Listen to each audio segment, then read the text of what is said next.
আইনজীবী হত্যায় কেউ কি বলছে ইসকন, তদন্তে পুলিশ। চট্টগ্রামে আইনজীবী সাইফুল ইসলাম হত্যাকাণ্ডের তদন্ত ও যথাযথ আইনি প্রতিক্রিয়ার নির্দেশ দিয়েছেন প্রধান উপদেষ্টা অধ্যাপক ডক্টর মোহাম্মদ ইউনূস। পুলিশ জানিয়েছে, সাইফুল ইসলামকে কারা হত্যা করেছে তা জানার জন্য তদন্ত শুরু হয়েছে। মঙ্গলবার রাষ্ট্রদ্রোহের হামলায় বাংলাদেশ সম্মিলিত সনাতনী জাগরণ জোটের মুখপাত্র ও হাটহাজারী পুণ্ডরিক ধামের অধ্যক্ষ চিন্ময় কৃষ্ণ দাস ব্রহ্মচারীর জামিন আবেদন নামঞ্জুর করে কারাগারে পাঠানোর আদেশ দেন আদালত। এই আদেশের পর আদালত চত্বরে চিন্ময়ের বিক্ষুব্ধ অনুসারীরা প্রিজন ভ্যানের চারদিকে শুয়ে পড়ে। এক পর্যায়ে আইনশৃঙ্খলা বাহিনী তাদের সরিয়ে দিতে টিয়ার সেল ও সাউন্ড গ্রেনেড নিক্ষেপ ও লাঠিচার্জ করে। এতে উভয় পক্ষের মধ্যে সংঘর্ষ শুরু হয়। সংঘর্ষের এক পর্যায়ে আদালত এলাকা থেকে প্রায় ৩০০ মিটার দূরে রঙ্গম কমিউনিটি সেন্টারের পাশে সহকারী সরকারি সাইফুল ইসলাম ওরফে আলিফকে কুপিয়ে হত্যা করা হয়।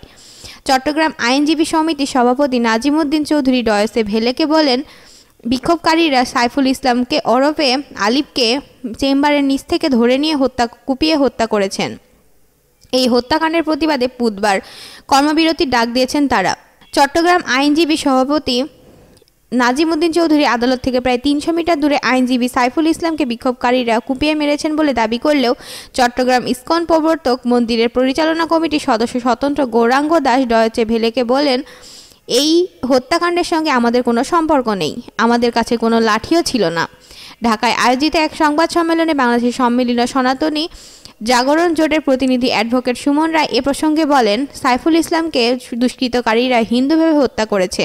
চট্টগ্রাম ইসকন প্রবর্তক মন্দিরের পরিচালনা কমিটির সদস্য স্বতন্ত্র গৌরাঙ্গ দাস বলেন, আমাদের বলা হয়েছিল আজকে চিন্ময় প্রভু জামিনে ছাড়া পাবেন।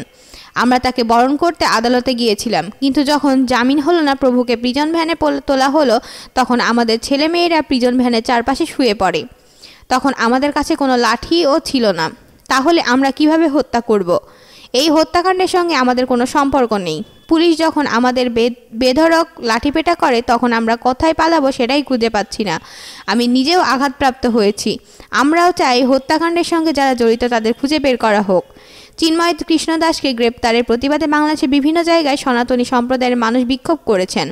এদিকে চট্টগ্রামে আইনজীবী হত্যা নিন্দা জানিয়েছেন প্রধান উপদেষ্টা অধ্যাপক ডক্টর মোহাম্মদ ইউনূস। এই হত্যাকাণ্ডের তদন্ত ও যথাযথ আইনি প্রক্রিয়ার নির্দেশ দেওয়ার পাশাপাশি তিনি জনগণকে শান্ত থাকার এবং অপ্রীতিকর কার্যকলাপ থেকে দূরে থাকার আহ্বান জানান। এছাড়া তিনি আইন প্রয়োগকারী সংস্থাগুলিকে বন্দরনগরী সহ সশস্ত্র ঝুঁকিপূর্ণ এলাকায় নিরাপত্তা জোরদার করতে নির্দেশও দেন। প্রধান উপদেষ্টা অধ্যাপক ডক্টর মোহাম্মদ ইউনূস বলেন, অন্তর্বর্তী সরকার যে কোনো মূল্যে বাংলাদেশের সাম্প্রদায়িক সম্প্রীতি নিশ্চিত করতে ও সমুন্নত রাখতে প্রতিশ্রুতিবদ্ধ। ভিডিওটি যদি ভালো লেগে থাকে আমাদের চ্যানেলটিকে লাইক, কমেন্ট অ্যান্ড শেয়ার দিয়ে পাশে থাকবেন। ধন্যবাদ।